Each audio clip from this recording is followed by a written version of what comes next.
Islamlah kalian ketika sholat, tetapi menegakkanlah kalian keadilan ketika Anda menjadi jaksa. Itulah yang disebut Islam secara kafah. Dan janganlah engkau ikuti langkah-langkah setan, karena sesungguhnya setan itu musuh yang nyata bagi kalian. Ketika Bapak Ibu mendapati undangan acara ini, setan berusaha menggagalkan agar ibu tidak dengar dakwah. Di rumah dia bisik kau, ndak usah kau datang, ndak usah kau datang, capek, tidak usah kau datang, lebih baik kau tinggal di rumahmu. Alhamdulillah kita berhasil meninggalkan setan di rumah, tinggal di tempat ini. Apakah setelah di tempat ini setan menyerah? Tidak, nagoda aku lagi setan supaya tidak dengar ceramah. Jangan aku dengar ceramah, jangan pegang dengar ceramah, pegang HP-mu, pegang HP-mu, pegang HP-mu. Orang yang pegang HP ketika saya ceramah sesungguhnya kena godaan setan. Bagaimana kau mau dengar ceramah kalau sibuk kau begini?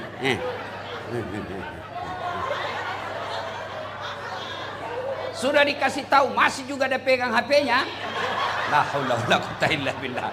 Bukan mau kena godaan setan, kau sudah setan. Simpan dulu HP Bu ya, simpan dulu ya. Bisa? Bisa? Kenapa Ustadz kita mau rekam? Kalau ibu yang rekam gambarnya tidak jelas, suaranya juga tidak jernih, dan saya takut ada lagi keseleo mulut saya akhirnya viral. Jadi simpan dulu ya. Kita mau dengar ceramah Ustadz, jangan makin rekam. Ada kamera saya bawa. Itu kemana itu kameraku? Nah ini sini, ini di kamera saya bawa. Tapi kau bawa pulang kamera Ustadz, gampang, nonton YouTube. Sudah nonton, jangan lupa like and share. Kalau ada iklan, jangan kau skip. Kalau ibu nonton, lalu nonton iklannya 1-2 iklan, ibu ikut membantu orang-orang yang kami sekolahkan dan membangun rumah ibadah. Karena semua keuntungan yang kita dapat di YouTube, alhamdulillah sudah 3 masjid yang jadi dan beberapa puluh anak kita kuliahkan dan kita sekolahkan. Dari mana Ustadz dapat? Bukan korupsi. Tapi dari mana? Itulah yang Bapak Ibu nonton YouTube saya. Maka jangan lupa like and share. Ya, jangan ketawa, saya serius ini. Kalau artis kau follow, apa kau dapat? Nah ini, dengarkan ibu-ibu. Kalau artis kau follow, apa kau dapat? Head on, hai guys. Kita lagi di Jepang guys, mengikuti pengantin ini yang mewah sekali guys. Ternyata perampok. Apa kau dapat itu? Tapi kalau kau follow Ustadz, dapat kau ilmunya pahala. Kau amalkan ilmunya pahala. Kau sebarkan lagi ilmunya pahala. Banyak pahala kau dapat. Tapi kalau artis, apa kau dapat? Makan ki, nasir lagi. Kita lagi ini 1 piring sekian guys. Apa kau dapat? Maka follow ulamamu supaya kau dapat pahala dalam bermedsos. Bisa? Wa qala idzan bismillahirrahmanirrahim. Innallaha wa malaikatahu yusalluna 'alan nabi. Ya ayyuhalladzina amanu sallu 'alaihi wa sallimu taslima. Sesungguhnya Allah dan para malaikatnya bersalawat kepada Rasulullah Muhammad sallallahu alaihi wasallam, maka wahai orang-orang yang beriman, bersalawatlah kalian kepada Rasulullah dengan sebaik-baik salawat. Sadaqallahul azim, maha benar Allah dengan segala firman-Nya. Bapak Ibu saudara-saudara sekalian teristimewa yang kita hormati, Bapak Wakil Kepala Kejaksaan Tinggi Sulawesi Selatan, Bapak Dr. Teku Rahman SH.MH, yang insya Allah dimuliakan dan dirahmati oleh Allah Subhanahu wa Ta'ala, dan seluruh insan kejaksaan di tempat ini yang saya muliakan dan dirahmati oleh Allah Subhanahu wa Ta'ala, terkhusus Ibu Kepala Kejaksaan Tinggi yang hadir di tempat ini, yang saya doakan ibu selalu sehat walafiat, bahagia dalam rumah tangga. Ini gaspol atau rem-rem? Serius kok, gaspol atau rem-rem ini? Hah? Nggak pakai kayak itu rem kalau ku gaski? Oke, pertama, jangan bawa perasaan, tapi pakai iman dengar ceramah. Ya, 1, ini dulu saya mau gas. Dan hebatnya, suamimu yang kajati, suamimu yang kajari, suamimu yang aspidum, kamu yang jadi dapat juga reci-reci itu jabatan. Iya toh? Dan biasanya istrinya itu pejabat, lebih hebat pengaruhnya daripada pejabatnya. Iya toh? Iya. Biasa itu dalam hidup, biasa itu. Biar setengah mati mah kau nasuka kajati, kalau ndak nasuka kau istrinya ndak jalan urusanmu. Biasa itu. Memang begitu kehidupan sosial. Maka syukuri. Cara syukurinya, jagai suamimu. Itu caranya.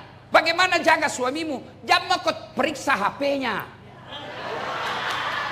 Nggak ada gunanya kau periksa HP-nya. Iya toh? Kau periksa HP-nya, kau kalah jago penyidik. Nah kasih dia kau HP-nya 1, masih ada 4 di kantornya. Untuk apa? Untuk apa kau periksa HP-nya? Kalau kau sayang kepada suamimu, jaga dia dalam bekerja. Manusia pertama yang melakukan pembangkangan kepada Allah, itu jabatannya Nabi. Bukan Kajati. Nabi jabatannya. Siapa? Adam alaihissalam. Kalau ada pegawai negeri, Nabi tahu gajimu itu pegawai negeri.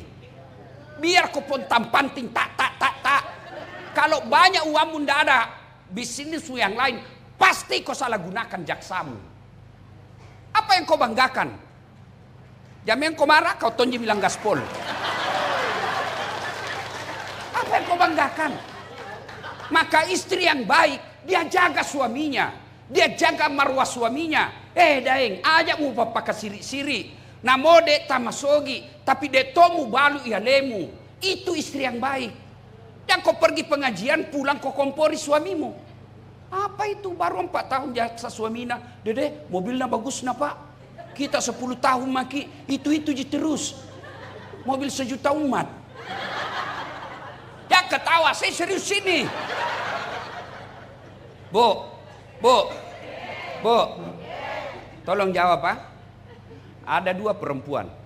1 tinggi jabatannya suaminya, tapi pakaiannya tawa ala kadarnya, bersahaja hidupnya.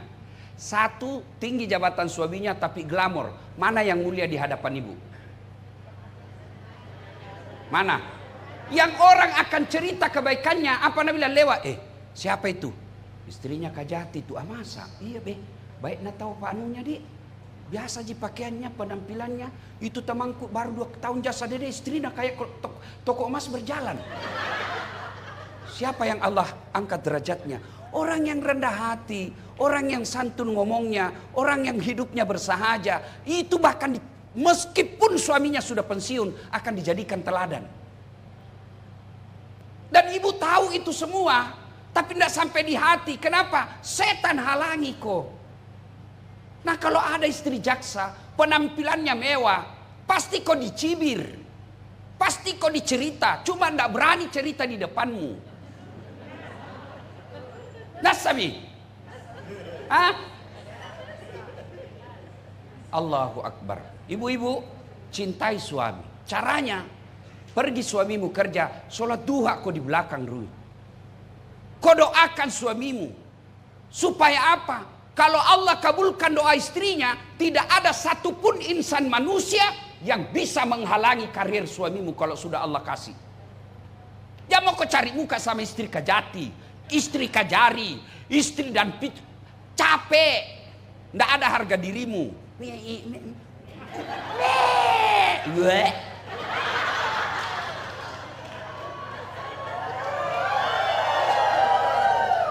Sekolah mau kau tinggi-tinggi. Orang tuamu sudah jualkan kau sawah supaya jadi jaksa. Orang tuamu berlinang air matanya malam hari doakan kau supaya anaknya diangkat derajatnya. Lalu kau pergi hinakan derajatmu sendiri. Seolah-olah tidak ada sekolahmu. Menjilat saja kerjamu. Kau tidak malu jadi manusia penjilat. Yang memang kau marah nak kau tonji minta digas. Maka itu suami bu, kalau istrinya selalu nasihati, dek tak kalupa lakemu. Tapi kalau jadi kau tukang kompor, dongok memang tong ini. Apa jipalik kau tingginya sekolah tidak bisa kau belikan emas. Dengar ini, semua kita laki-laki mau kasih kau perhiasan yang hebat. Tapi rezeki terbatas. Mau kau jadi perampok suamimu dan pada akhirnya masuk penjara? Enggak kan? Siapa yang enggak kenal almarhum Baharudin Lopa? Menjadi legend. Kenapa? Karena istrinya juga bersahaja hidupnya. Jadi laki-laki, ini saudara-saudaraku yang jadi jaksa, itu penentunya baik sifatnya istrinya. Karena kadang-kali kami laki-laki rela melakukan apa saja yang penting istri senang di rumah. Maka jadilah istri yang baik. Pergi suamimu menuntut di pengadilan, kau sholat duha di rumahmu. Ya Allah, bimbing suamiku, tunjukkan yang hak adalah hak, tunjukkan yang batil adalah batil. Perbaiki lisannya, jaga mulutnya, jaga harga diri kami sekeluarga ya Allah. Ya Allah, kalau rezekinya jangan kau halangi, kalau rezekinya mudahkan baginya ya Allah. Sudah itu ku WhatsApp suamimu, bang, jangkit cemas, jangan menghalalkan segala cara. 8 rakaat saya doakan kita di dalam sholat duhaku. Insya Allah tolong ki, salam sayang selalu dari istrimu di rumah. Ini tidak, pergi suaminya kasihan cari nafkah. Kadangkala setengah mati tidur begadang di kantornya supaya dia baik karirnya dan berdampak sama istrinya. Baru 10 menit pergi suaminya pergi mima gosip. Tawaf di komplek. Nah, kelilingi semua itu rumah, cari bahan, baku gosip. Lalu kalau begini hidup kita sebagai istri, apa fungsi tak sebagai istrinya suami tak dalam cari nafkah? Maka istri yang baik, lindungi suamimu, jaga suamimu, ingatkan dia sholat, ingatkan dia amar ma'ruf nahi mungkar. Maka suamimu jadi saksa, kamu juga dapat pahala keadilan di akhirat kelak. Ini yang disebut istri yang mampu menolong suaminya.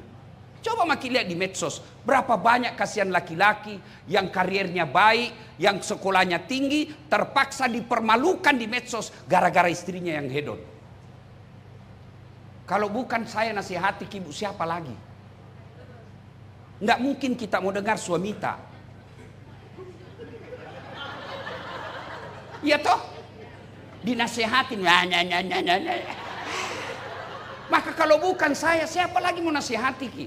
Kalau bukan ulama, siapa lagi mau nasihati ki? Mertua tak kita tidak dengar, ipar tak kita tidak dengar, orang tua tak kita tidak dengar, apalagi suami tak. Itu gunanya diundang ki pengajian di sini. Ya. Dengar, poin kedua. Ini perempuan di patolo-tolo. Glowing. Apalagi itu? Bleaching. Apakah itu namanya, apa itu? Skincare. Itu yang kasih habis suanu. Apakah itu dibutuhkan suamimu yang glowing-glowing? Bukan, hatimu yang bagus dibutuhkan suamimu. Mau kau saya kasih bukti? Mau kau saya kasih bukti? Itu ada yang viral toh, pengusaha skincare selingkuh. Siapa nak temani selingkuh suamina? Pembantuna. Si mau kok. Ayo, kalau suamimu tergoda dengan cantiknya, tidak mungkin dia selingkuh dengan pembantunya. Tapi apa yang dibutuhkan suami? Ketenangan jiwa. Ini. Habis suamimu ratusan ribu. Saya heran, kenapa semua pengusaha skincare kaya mendadak dan kaya tiba-tiba? Karena banyak perempuan mau dibodoh-bodohi. Jangan kau marah, jangan kau marah. Apa sampai biar jalan susah tongi. Beleng-beleng. Jangan marah bunda, jangan marah. Ini gunanya pengajian. Supaya ada tong perubahan. Ya. Maka istri yang baik, kalau cara bersyukur, lindungi suami tak. Nasihati, ingatkan. Soal sudah diingatkan dia mau dengar atau tidak. Tawakal ilallah, berserah dirilah kepada Allah. Begitu mau pergi suami tak, doakan ki. Buat hatinya tenang. Bertengkar kita di malam, lupakan kalau dia mau pergi kerja. Kita tidak tahu apa yang terjadi. Siapa tahu bisa jadi keluar tinggal jasadnya. Alangkah bahagianya kita pergi. Istri tak, istriku saya bu. Sampai saya bilang Pak Waka, selalu saya bilang sama mamaku, kalau istriku tidak masuk surga, saya keberatan nanti di akhirat. Kenapa? Baik memang tuan saya istriku bu. Masya Allah. Saya kalau mau, padahal saya tidak pernah pacaran, tidak pernah kenal, tidak pernah lihat fotonya. Saya kenal mamanya hari Ahad, Jumat saya melamar. Masya Allah. Kalau mau kau pergi, kau ambil ranselku. Kan subuh-subuh biasa kan pesawat pertama jam 4. Nah, ambil tuh itu ransel, nah berat kuliah. Saya bilang jangan sayang, berat gitu. Karena banyak elektronik dalam. Apa nak bilang? Beratnya ini tidak ada artinya dibanding beratnya Ustadz sebagai pendakwah mencari nafkah untuk kami. Ini nasib perasaan. Oh male. Sampai di mobil. Nak cium tanganku dulu. Cukup nih? Tidak. Nak cium lagi. Baru nak cium lagi nih. Baru ini lagi. Ini lagi. Ini agak lama. Woi Pak Jaksa. Pernah jadi dicium istri tahu begitu? Punya upah. Ibu-ibu, hari Adiaksa ke-64 ini coba ibu mulai amalkan besok. Itu ada hasilnya ini dakwah. Amalkan ki besok. Bertengkar ki malam, lupakan pertengkaran. Buat hatinya tenang supaya dalam kerjanya dia tenang. Mana bisa kita cari nafkah dengan tenang kalau galau perasaan. Begitu dia mau pergi doakan. Cium tangannya. Dan jangan kau lepaskan tangannya kalau dia belum bilang iya. Nah, cium sudah itu bang. Ridhoi saya. Kalau dia bilang iya dek. Baru lepas. Pergi. Ku lepas di kau pahlawan. Kalau dosaku kepada teman saudaramu, tiap hari kau bisa ketemu, tiap hari kau minta maaf. Tugas kau di Selayar.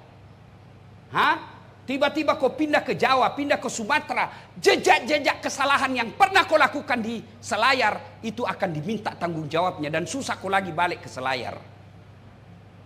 Maka ketika kau bertugas di suatu tempat, jangan pernah meninggalkan kebatilan.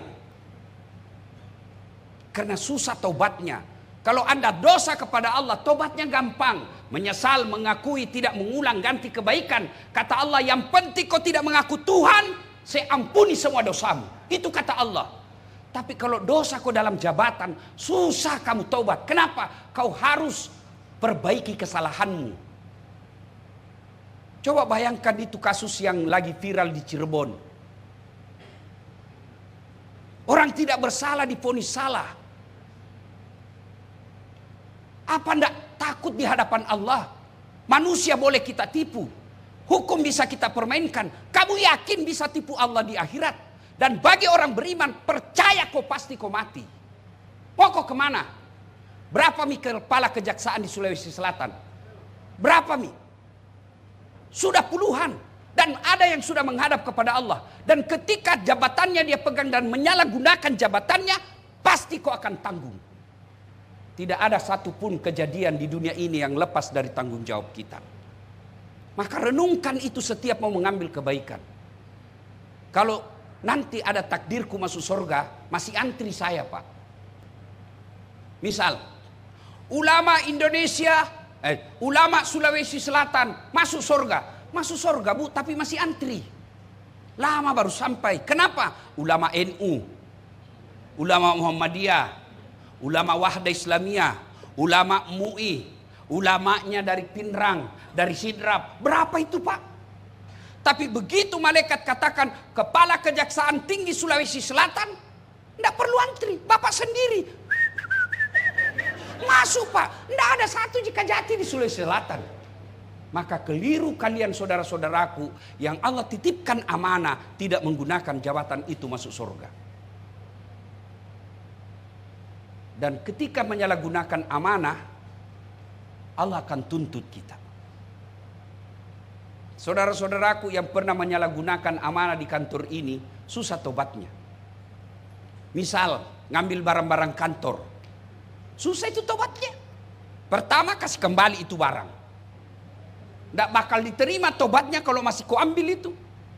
Maka saudaraku yang pernah menjadi kepala kejaksaan negeri, dan ketika pindah rumah jabatan, hilang itu rumah jabatan, hilang kulkas, gorden, AC. Ya kau ketawa, serius kayak ini. Palisu memang dibaca. Kasih kembali kau, selama kau tidak kasih kembali, tobatmu tidak akan sah. Dan itu disuruh pikul. Disuruh pikul di padang mahsyar. Bapak kan selalu lihat itu pengadilan. Antri kan orang diadili, Pak. Coba orang kalau di tahanan sudah dinyatakan tersangka, mereka kan berdoa, adili Kak cepat, kasihan. Kalau salah Kak ponis berapa tahun. Kalau saya adili saya, kalau tidak salah lepaskan saya. Begitu juga di padang mahsyar nanti. Kita ngantri untuk diadili. Itu kalau di Kejaksaan Tinggi, Kejaksaan Negeri Makassar, berapa Ji? Mungkin 200 sampai 500 yang ngantri. Tapi kalau di padang mahsyar, dari Adam sampai kiamat, berapa triliun manusia itu? Dan satu jejak pengadilnya, satu. Kenapa? Satu Allah, satu loket, diantri triliunan manusia. Dan pada saat antri itulah Pak, disuruh pikir itu barang-barang negara yang pernah kita ambil. Lewat mikodong kepala tata usaha. Dia bapak paling yang ngambil itu. Sudah. Keranton saya lihat. Sudah ada di situ ditulis inventaris kantor kejaksaan tinggi. Ada di rumahnya. Astagfirullah. Kasih kembali. Kasih kembali Pak. Sebelum Bapak pensiun kasih kembali memang Pak. Jangan main-main Pak. Ini bagi orang yang beriman. Kalau Bapak masih percaya akhirat. Beda kalau Bapak sudah tidak percaya akhirat. Nah bilang orang Bugis, pigau ini melawan pigau. Orang Bugis bilang tantenton janjenjong. Tangi tamulo tangi taku jame jamaku jame jamamu wita topi no witai.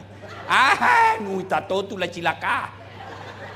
Jangan punya prinsip begitu. Bagi kita orang beriman, ayat yang dibacakan tadi ketua panitia, yang saya yakin ini prinsip efisiensi. Ya toh? Dia Tommy ketua panitia, dia Tong Kori, dia Tong pembaca sari tilawah. Masya Allah. Mantap ini. Efisiensi, tapi dua saya lihat di sini. Dua pelona. Mudah-mudahan tidak salah kasih sama saya. Ya, Bapak saudara-saudara sekalian, kembali lagi ya. Mari laksanakan tugas Bapak. Saya menghimbau kepada diri saya, kepada adik-adik yang baru jadi jaksa, kepada kakak-kakak yang sudah jadi jaksa, jadikanlah kejaksaan ini sebagai ladang amal. Kan gampang sekali dilihat itu orang korupsi. Apabila penghasilannya sudah tidak seimbang dengan gaya hidupnya, sudah ada itu indikasi. Tinggal Bapak buktikan, ada penyidikan. Sudah ya kan bisa dibaca itu. Cuma begitu Bapak tahu, setan juga tahu kelemahannya Bapak. Apa? Kantongnya masih berlobang. Datang tompa istri. Ketika dalam situasi kita normal Pak, godaan setan bisa kita lawan. Tapi ketika kondisi kita tidak normal, ada utang, ada selera tinggi, ada anak kita yang minta sesuatu yang di luar kemampuan kita, tiba-tiba ada peluang. Ini setan masuk di situ. Maka Bapak saudara-saudara sekalian, gunakan. Saya bukan sarjana hukum, tapi saya heran. Fungsinya kan ada namanya pencegahan, ada pemberantasan. Mestinya yang diprioritaskan bukan pemberantasan, tapi pencegahan. Saya heran kalau tidak bisa dicegah ini korupsi di Indonesia. Gimana ceritanya tidak bisa dicegah? Nah 3 koja itu 3 lembaga. Ada polisi, ada jaksa, ada KPK. Coba 3 lembaga yang menangani ini. Dan kalian penegak hukum diberikan konstitusional untuk apa? Untuk menyadap teleponnya ini para pejabat. Nah kalau dia sudah baku telepon kan kamu dengar. Saya ini masyarakat sospol. Nggak tahu saya soal yang begituan. Tapi kan di media kita baca. Ada di sana para teleponnya itu para pejabat. Maka dia ganti nomor-nomor luar negeri. Dia pakai HP beda itu HP. Tapi nggak mungkin. Pasti bisa dilacak. Maksud saya, kalau kau sudah dengar itu pembicaraannya, Pak Wali, ya Ustadz, ada proyek itu sudah, tidak bisa begitu. Bapak kan dengar, mestinya langsung telepon. Dah saat ku dengar kau itu mau kong kali kong, berhenti kok. Kalau tidak mau kau berhenti, saya tangkap kok. Itu namanya pencegahan. Dan saya tidak usah kursusi bapak, bapak lebih tahu. Hanya untuk mengingatkan, itulah fungsi dakwah. Supaya apa? Bapak pensiun, tenang perasaan, tidak kena serangan jantung. Coba kalau bapak menghalalkan segala cara. Banyak melanggar aturan-aturan ketika aktif. Begitu bapak pensiun, hilang jabatan, hilang kekuasaan, mulai makin peras orang. Allah sudah menurunkan hukumannya. Apa pertama hukuman Allah? Post power syndrome. Mulai depresi. Yang tadinya jalan selalu dikawal. Yang tadinya ada protokolernya. Yang tadinya ada fasilitas. Tiba-tiba hilang semua. Mulai depresi. Depresi, hidup susah tidur, mulai datang penyakit. Penyakit apa? Dilarang makan gula. Dilarang makan garam. Dilarang makan nasi. Dilarang makan daging. Dilarang makan ikan. Apa yang bisa nama makan? Ubi rebus. Uangnya itu 10 miliar. Tapi nasi dilarang makan. Apa gunanya itu 10 miliar kalau dilarang kau makan nasi? Pergi dokter, nah bilang hasil penelitian bapak selama ini karena jarang kena matahari. Mulai besok bapak aktif, tolong dari jam 7 sampai kira-kira jam 9 bapak jalan jangan pakai baju, kena matahari. Jangan pakai celana panjang pak, yang pendek saja supaya kena semua bahan matahari. Jangan pakai peci, apalagi dok dia bilang jangan pakai sendal pak supaya refleksi ke kita. Kelilinglah dia di kompleknya pak. Mulai jam 7 sampai jam 9 enggak pakai baju, enggak pakai sendal. Apa bedanya sama gembel? Pacal lamanan nero demu sengalemu. Lewat kau nak cibir kau semua orang. Itu sudah azab Allah itu. Agar tidak terjadi seperti itu sebelum segalanya terlambat. Mari manfaatkan jabatan kita, rezeki kita. Nikmat Allah yang Allah berikan, manfaatkan untuk apa? Mendekatkan diri kepada Allah Subhanahu wa taala. Usia 60 tahun Kejaksaan Republik Indonesia, usia yang sudah cukup dewasa. Keliru kalau belum membuat institusi kita dinikmati oleh rakyat banyak. Caranya apa? Tegakkan keadilan seadil-adilnya. Yang ketiga, suatu ketika datanglah diutuslah gubernur oleh Umar bin Khattab, gubernurnya namanya Amr bin As di Mesir. Gaya kepemimpinannya Amr bin As hedon, suka yang mewah-mewah. Di depannya rumah jabatannya gubernur Amr bin As ada gubuk jelek dan orang Yahudi punya. Dipanggil kepala kontraktor. Siapa punya gubuk itu? Nggak enak rasanya ini istana gubernur, di depannya ada gubuk. Dia bilang, orang Yahudi yang punya. Sudah, bebaskan itu. Kasih, beli rumahnya berapa saja dia mau. Didatangilah itu oleh kontraktor. Kena pembebasan. Kita ganti 2 kali lipat. Nggak mau. 3 kali lipat. Saya nggak mau. 4 kali lipat. Tidak mau. Namanya ganti rugi, tetap jadi rugi. Banyak tuh bicaramu kalau bahasa kita. Sudah, mau tidak mau gusur, digusur rumahnya. Si Yahudi minoritas waktu itu. Dia sedih, tapi dia ingat Amr bin As kan gubernur, masih ada di atasnya, presiden. Dia jalan kaki dari Mesir ke Madinah. Ketemu Umar bin Khattab. Begitu sampai di kota Madinah, dia mendapat ada orang tidur di bawah pohon kurma. Dia mengambil bantal tangannya. Lalu tidur, dia dapat itu orang tidur. Tuan. Nah, apa? Dia bangun ini, yang tidur. Kenapa? Kau kenal Umar? Ya. Pengawalnya, yatim piatu. Pakaiannya, rasa malu. Maksudnya, ya itulah Umar. Mana dia? Saya yang kau temani bicara, saya Umar. Kenapa kok? Kalau bahasa Makassar, kenapa? Dia bilang, saya mau melapor ini. Apa? Itu gubernurmu Amr bin As.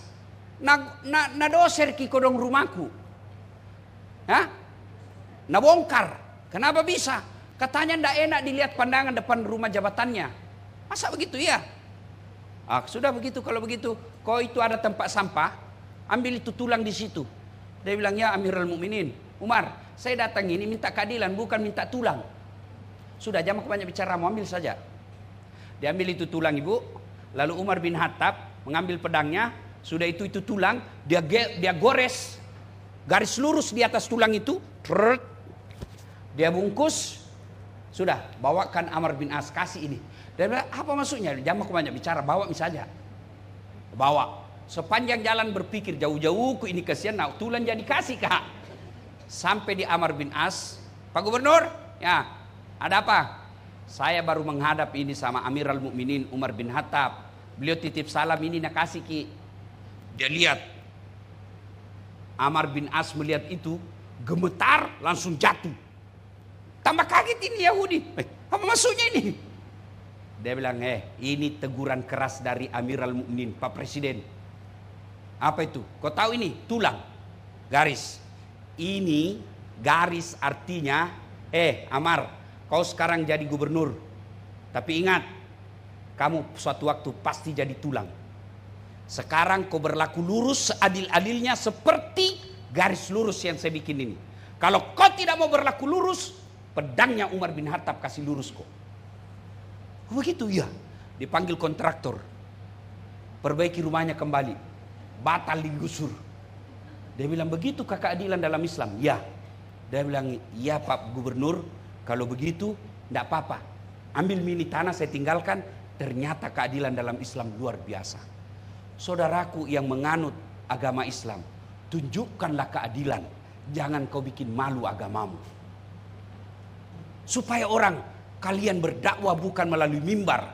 Kalau saya berdakwah melalui mimbar, kalian berdakwalah dengan cara apa? Dengan jabatanmu sebagai penegak keadilan. Supaya apa? Di akhirat kelak, sebelum sampai kalian transit dulu di alam kubur. Ada 3 yang bisa menyelamatkanmu di alam kubur. 1 diantaranya ilmu yang bermanfaat. Kalian ketika berjabat sebagai jaksa, ada ilmu-ilmu yang bermanfaat, ada tradisi-tradisi yang kau lakukan dan turun-menurun diamalkan di kantormu, itu akan menjadi amal kebaikan dan itu akan kau nikmati. Tiap bulan dapat gaji, tiap tahun dapat kenaikan pangkat, di akhirat sebagai jaksa juga jadi amal jariah. Ibu bapak saudara-saudara sekalian, inilah tausiah kita pada taklim kita kali ini, mudah-mudahan ada manfaat. Selamat hari jadi kejaksaan. Mudah-mudahan sebagai insan penegak keadilan di Republik Indonesia, sebagai sesama muslim, sesama anak bangsa, saya Dasat Latif mendoakan kepada Bapak Ibu sekalian, mudah-mudahan pangkat jabatan Bapak mendekatkan diri kepada Allah Subhanahu wa taala. Kalau ada khilaf dan salah selama ini, wala tai'asu mir rauhillah, jangan putus asa karena Allah sampaikan innallaha yuhibbut tawwabina. Saya cinta kepada hambaku yang bertobat. Mudah-mudahan ada manfaat, lebih dan kurangnya mohon dimaafkan.